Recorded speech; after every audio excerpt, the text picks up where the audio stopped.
Estamos presentando Cabildeo con Amalia Pando. La muerte de Jonathan Quispe Vila, ¿será ya un caso cerrado? Tengo en mis manos el testimonio de una de las compañeras que lo vio morir, testimonio de la abreviación SB. Dice: corretearon a los estudiantes por las calles como si fueran animales. Una puerta se abrió, entramos muchos, aglomerados, entre bulla, agitados y asustados. Escuchábamos un grito: ¡silencio! ¡Afuera están los pacos! Y cerraba la puerta. De pronto, 5 estudiantes irrumpen la entrada. ¡Cierren la puerta!, gritaron temerosos. Olían a humo de cigarrillo. De repente, Jonathan se desvanece. Sobre nosotros, aglomerados. No puede respirar el compañero. Debe ser el gas, dijo una de ellas. Respira, compañero, tranquilo. Y esa sangre, mira, la polera blanca. Creo ha escupido. Y no había sangre en su boca. Se cerraba así como sus ojos. Háganlo echar. No está respirando, dijo la compañera de enfermería. Jonathan, ya acostado en el suelo, le tomó el pulso en el cuello. Asustada dijo: hay que sacarlo. Ya casi soy enfermera, hay que sacarlo. Llamen a emergencia, está mal. Mientras una de ellas sujetaba su cabeza, otra le hablaba: no te duermas, compañero, resiste. Mírame, por favor, no te duermas. Quería contener la vida con una caricia. Vayan a pedir ayuda, salgan, dijo una voz. La enfermera comprimía el pecho, levantó la polera. Vaya sorpresa. Una herida, el compañero tiene un impacto de bala. Llamen a emergencia. Salieron los compañeros. Ya afuera, solo patrullas policiales con motos negras. Uno de los compañeros le imploró: ayuda, por favor, ayuda. Con risas sarcásticas, los pacos sordos y ciegos dijeron: retírense. Persistía el compañero implorando ayuda. Con el gas pimienta le rociaron la cara. Es del primer año, dijo uno de los compañeros. Le tomaron algunas fotos para identificarlos. Llegó una señora rubia. La compañera de enfermería le dijo: ayúdanos. Le tomó el pulso y Jonathan ya no respiraba. En unas mantillas lo cargamos a un vehículo. Mientras unos desconocidos nos filmaban, lo llevaron a una clínica y lo despachamos. Muchos cruzamos las manos rezando. Nadie creía que una vida joven se apagaba por la canica asesina de los dictadores. Es la conclusión de una de las compañeras testigos de la muerte, del momento en el que muere Jonathan Quispe Vila. Bueno, el ministro de Gobierno, Carlos Romero, ha dado una tercera versión y dijo que ha sido inducido a un error y el comandante de la policía ha presentado al sujeto. Este es el autor, este es el que mató a Jonathan Quispe. Caso cerrado. Y con esto se piensa que el conflicto ha concluido. Han puesto la cabeza de un subteniente, Cristian Casanovas, responsable de la muerte de Jonathan Quispe. Este subteniente ya fue identificado por un periodista y lo reconoció, pues estuvo también en el conflicto de los cooperativistas y en esas circunstancias fue herido en los enfrentamientos con los mineros, llegó a un hospital y en esas circunstancias fue entrevistado por algún canal de televisión. Sí, es la misma persona. Un chico joven, uno lo ve en la televisión vestido de civil, de blue jeansito, con su gorrita deportiva, pues qué cara más inofensiva. Este es el que disparó la canica, este es el que mató a Jonathan Quispe. Y el sujeto está ahí paradito, sin mayor conflicto, ni está muy preocupado, ni está llorando, ni grita soy inocente, ni grita no quería hacer, no dice nada, está quietito, tranquilo. La mayoría de las personas, incluyendo los familiares y las autoridades estudiantiles y académicas de la UPEA han dado por cierta esta tercera versión, es decir, que este subteniente Gazanovas es el autor material de la muerte de Jonathan. Yo no me la creo, porque quisiera escuchar la defensa, quisiera ver la investigación. Lo concreto es que llegó el fiscal general, que se reunió con el comandante de la policía, con el ministro de gobierno y seguramente con el presidente Evo Morales. Después le explico el seguramente. Y allí se determinó que había que desmontar la movilización. La muerte de Jonathan, a diferencia de otras muertes y otras causadas también por canicas y otras por simple bala de plomo, no causaron la reacción a nivel nacional que ha provocado el fallecimiento de este joven de 20 años, Jonathan Quispedina.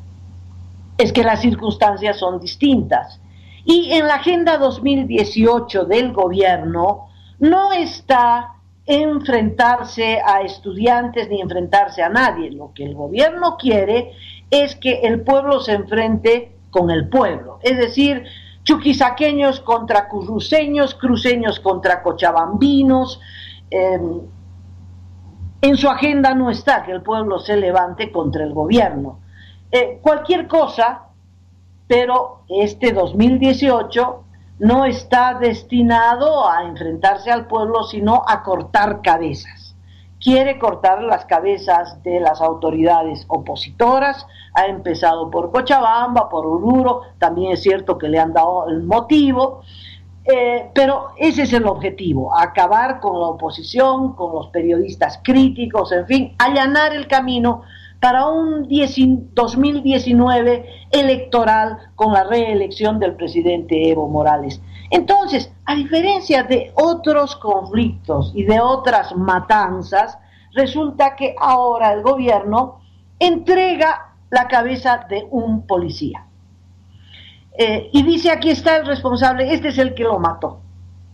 No había ocurrido de manera tan directa en episodios anteriores, aunque sí el gobierno es capaz de eso y más, es capaz de entregar inclusive a altos jefes policiales, con tal de encubrir a los responsables de más alto nivel aún. Recordarán ustedes que en Chaparina responsabilizaron de la horrible represión al general Óscar Muñoz, que era el subcomandante de la policía, ni siquiera el comandante de la policía, el subcomandante de la policía. Y ahí lo dejaron, le abrieron proceso, pero tampoco es que está procesado, tampoco es que avanzó. Después de abrirle proceso no pasó más nada, pero le arruinaron la carrera policial, de eso no hay duda. Pero al entregar al general Óscar Muñoz, se acabó el conflicto desde el punto de vista del gobierno. En el peor episodio represivo, que fue el ocurrido en Panduro, la represión contra los cooperativistas, con un saldo de 6 muertos, 5 mineros y su propio viceministro de gobierno, Rodolfo Llanes, el gobierno entregó también la cabeza de José Luis Araníbar, que era el jefe departamental de la policía, era el comandante departamental de La Paz, que no estuvo en cuerpo presente durante los días del desbloqueo en Panduro. La defensa decía, bueno, identifiquen primero al autor y después responsabilicen o desprendan grados de responsabilidad. No importa, acá José Luis Araníbar, coronel, comandante departamental de La Paz, procesado en la fiscalía. Claro, le abrieron la causa y luego ahí se quedó, el conflicto se desinfló por completo, los cooperativistas no renunciaron al Parlamento, 8 que se vendieron al gobierno a pesar de la sangre de sus compañeros, y el gobierno logró salir airoso de una circunstancia tan tremenda como fue la matanza de mineros en la carretera Oruro-La Paz. Bueno, y esta vez, ¿por qué no entregar a un pinche policía, a un subteniente con el que posiblemente llegaron a un acuerdo? No sé si es el responsable, no es miembro de este cuerpo de élite que ha armado Carlos Romero, no es del GACIP, es un pinche policía. Le ofrecieron plata para que pueda inculparse. Posiblemente, este gobierno es capaz de todo, lo hemos visto en el caso terrorismo, lo hemos visto filmado en el momento en que le entregan más de $30,000 al viejo para que después de haber hecho declaraciones que acusaban a el grupo que el gobierno quería se declare terrorista, de haber puesto bombas, etcétera, quería que raje hacia la Argentina, desaparezca y bueno, ya ahí se acabó y lo vimos entregando dinero por una falsa declaración. ¿No sería raro que hubieran comprado a este subteniente Casanovas para darle plata, que la policía siempre necesita cash de momento, y sabiendo que después el proceso no va a avanzar hacia ningún lado, ni adelante, ni atrás, ni a los costados tampoco, como ocurrió con los anteriores inculpados de acontecimientos aún más terribles? De tal modo que esta tercera versión con la que el gobierno quiere desinflar el conflicto estudiantil, y posiblemente ya lo haya logrado, puede ser cierta como no. Se necesita una investigación absolutamente imparcial, una investigación que esté en manos de un organismo internacional y no de nuestra policía, porque ella misma no se puede investigar. Obviamente en esa investigación quedarán muchas preguntas pendientes. Si él se declara culpable, ¿quién le entregó el arma? ¿Desde cuándo usan canicas para matar? ¿Saben que las canicas matan? ¿Quién lo entrenó para disparar tan acertadamente contra el pecho de Jonathan? En fin, hay muchas preguntas. Pero al margen de esta investigación, que quedará ahí pendiente, hay una cosa que queda clara, y es que la policía usa este tipo de armas no convencionales, que usa las canicas, y que por lo tanto es también la responsable de las otras 2 muertes y de el herido que perdió una costilla a consecuencia de una canica. Les recuerdo, hay 3 víctimas mortales con canicas y un sobreviviente de la canica. Ambrosio González, de 55 años, caído en Caranda, Santa Cruz. Samuel Vallejos, caído en Colomi, que no tenía nada que ver con el conflicto, pero igual lo mataron, mecánico, en Cochabamba. Jonathan Quispe, ahora de 20 años, estudiante, caído en el Alto. Y Nelson Tarifa, el sobreviviente del ataque, que perdió una costilla y que es cocalero de los Yungas, herido así de manera tan grave en la zona de Villa Fátima, en La Paz. Bueno, queda comprobado que estas víctimas también son víctimas de la policía y de las canicas asesinas que maneja la policía. No es que este chico al que presentaron, al sujeto, como lo llama el comandante de la policía, es un policía infiltrado, un loco que apareció en la policía y que es un asesino al margen de la policía. No, estoy dando datos de que la policía ha actuado sistemáticamente desde el año 2012 utilizando este tipo de arma criminal. Los policías me hicieron llegar un mensaje que dice: ¿desde cuándo, pues, los policías deciden disparar sin órdenes y de paso preparar su propia munición casera y de manera autónoma para un conflicto social? Esto dicen las policías y le doy toda la razón. ¿Desde cuándo los policías deciden disparar en un conflicto social sin antes haber recibido una orden?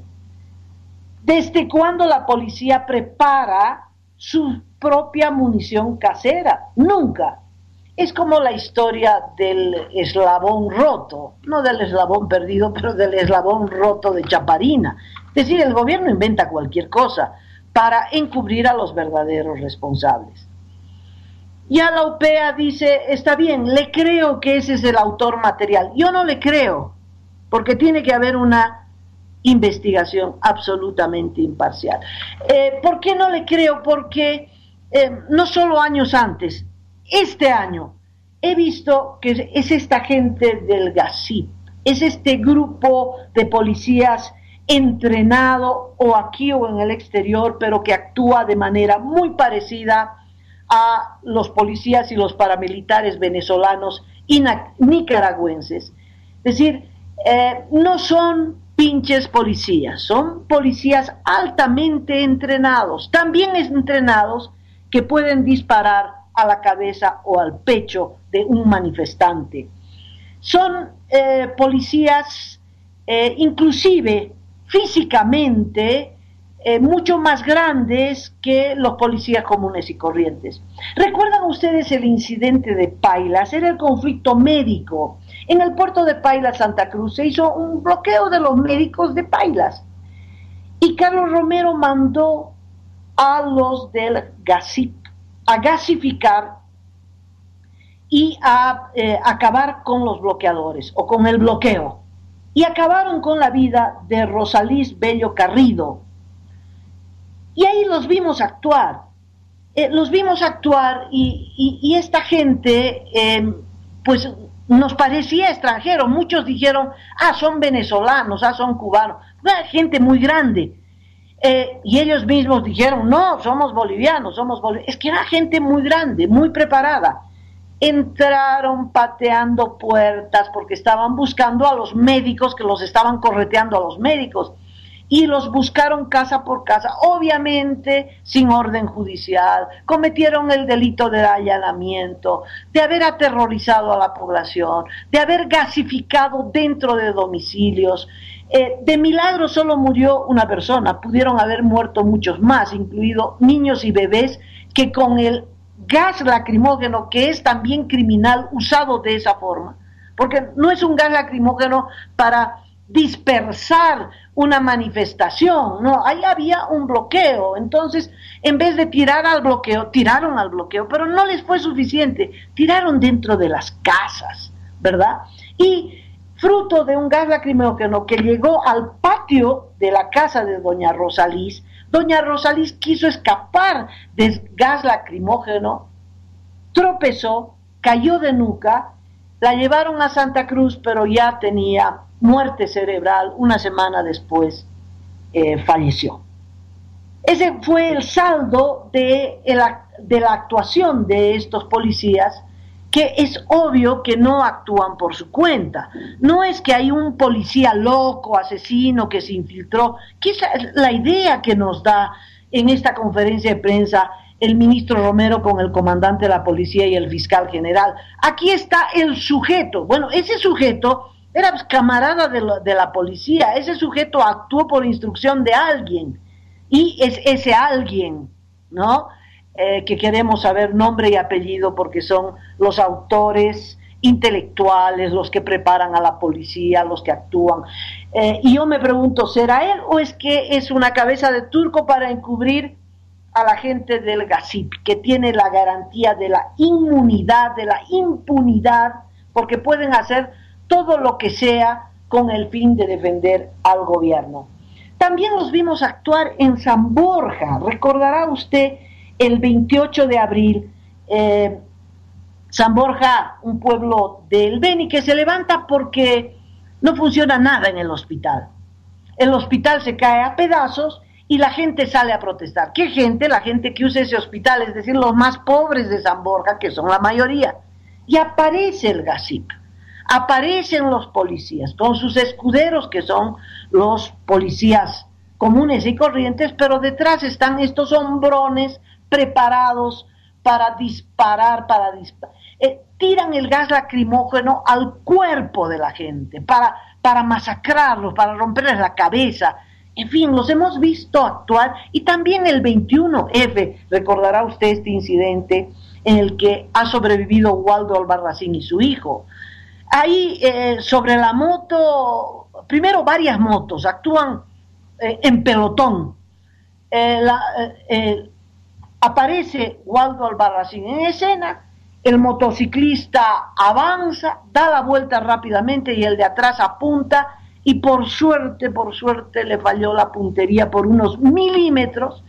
El arma, parece gas lacrimógeno o lo que hubieran disparado, le rozó al hijo de Waldo, que lo dobló de dolor, pero por unos milímetros no lo mató.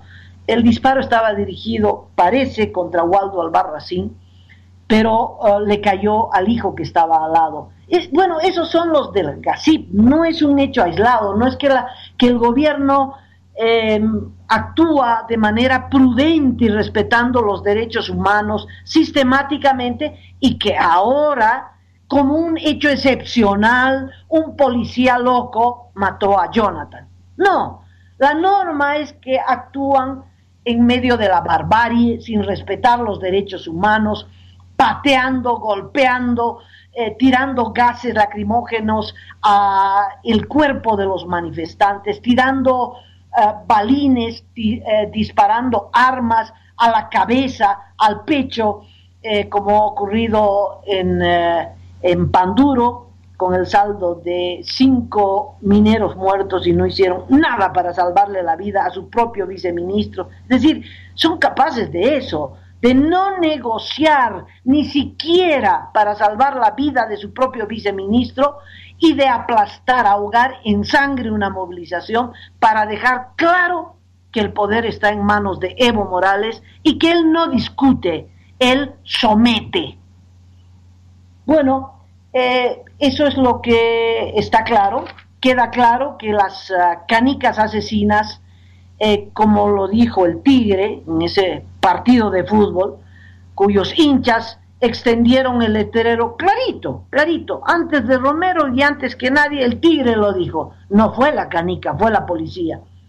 Pues este chico no es individualmente el asesino, porque él fue parte de la policía. Por eso el letrero del Tigre es acertado, no fue la canica, ¿no? La canica sola no mata, fue la policía que disparó la canica, y disparó la canica en varias otras ocasiones, matando a varios otros, y tiene que haber un responsable, como tiene que haber el responsable de quienes mataron a Pedro Mamani Masi, a Fermín Mamani, a Severino Icholta, a Rubén Arapaya, a Freddy Ambrosio, que son los mineros muertos en el conflicto de los cooperativistas.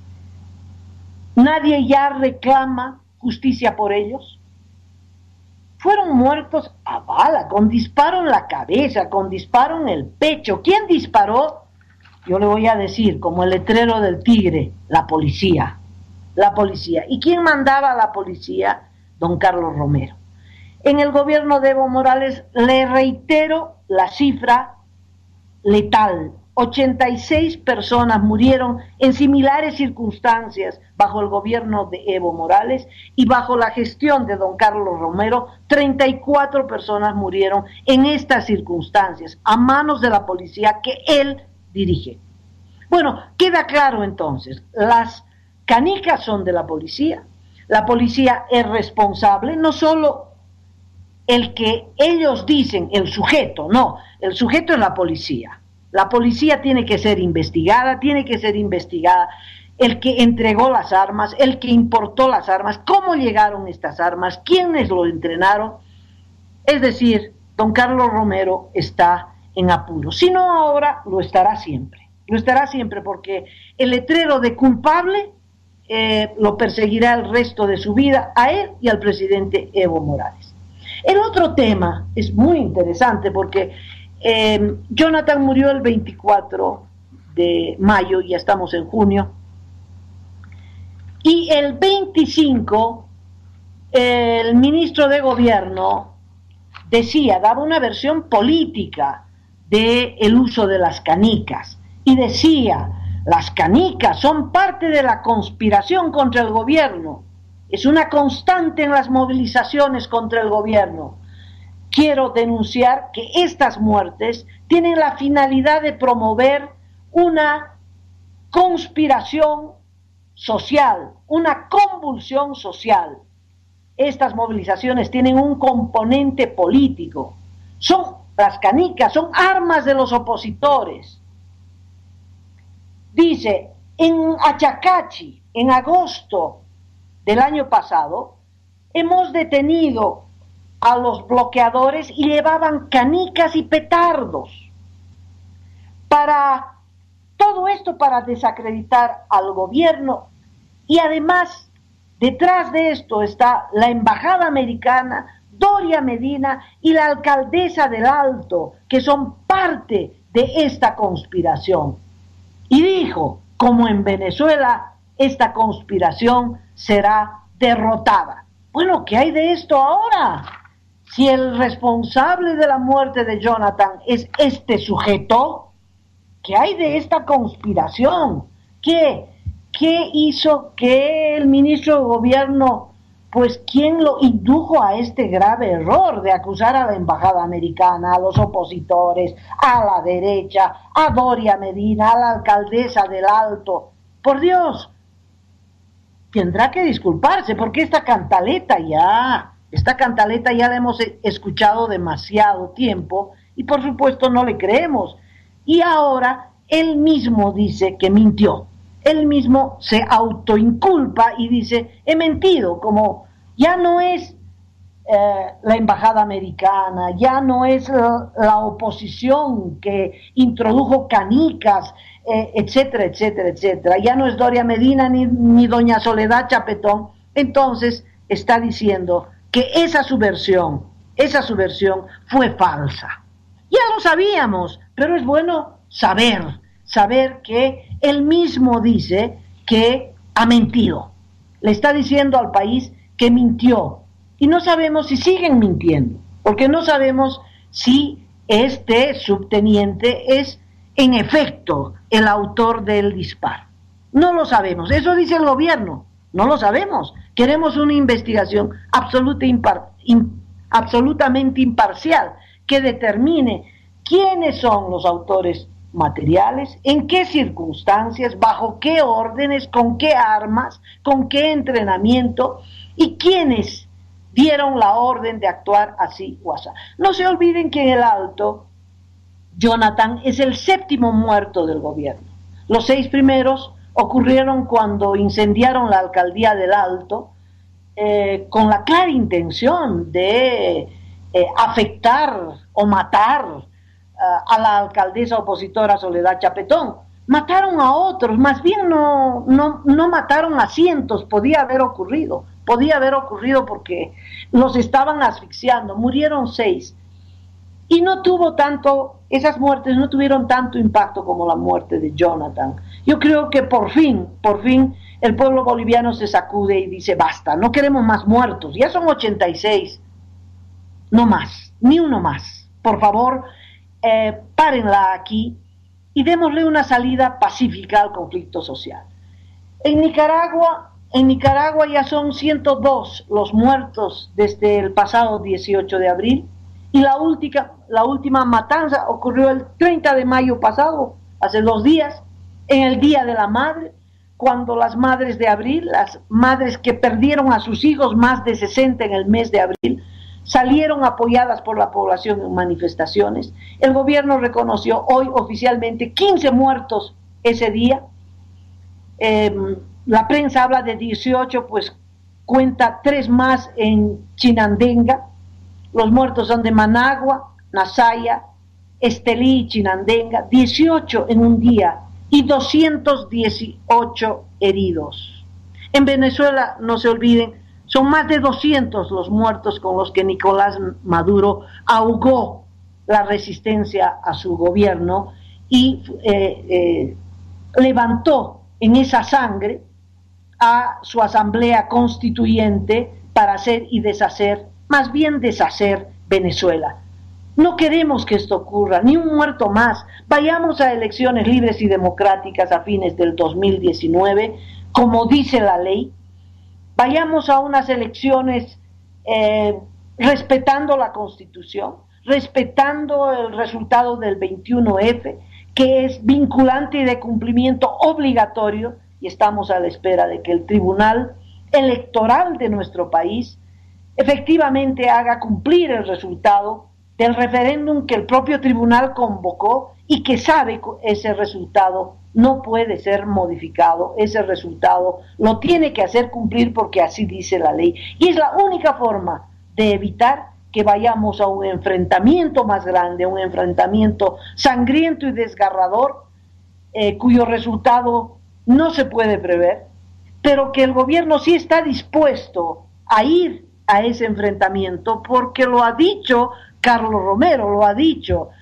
Vamos a aplacar la conspiración, porque la conspiración es cualquier pedido de respeto a las leyes, dijo, como en Venezuela. Es decir, vamos a ahogar en sangre cualquier resistencia al objetivo político de Evo Morales, que es el de perpetuarse, el de prorrogarse en el poder.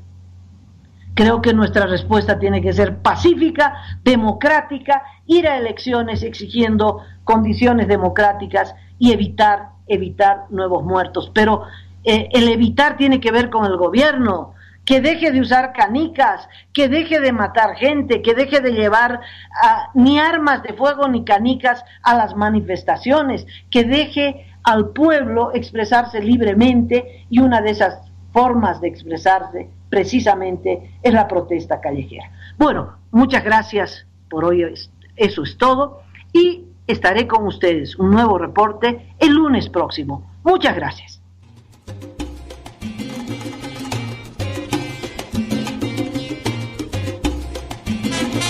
Usted está escuchando Cabildeo.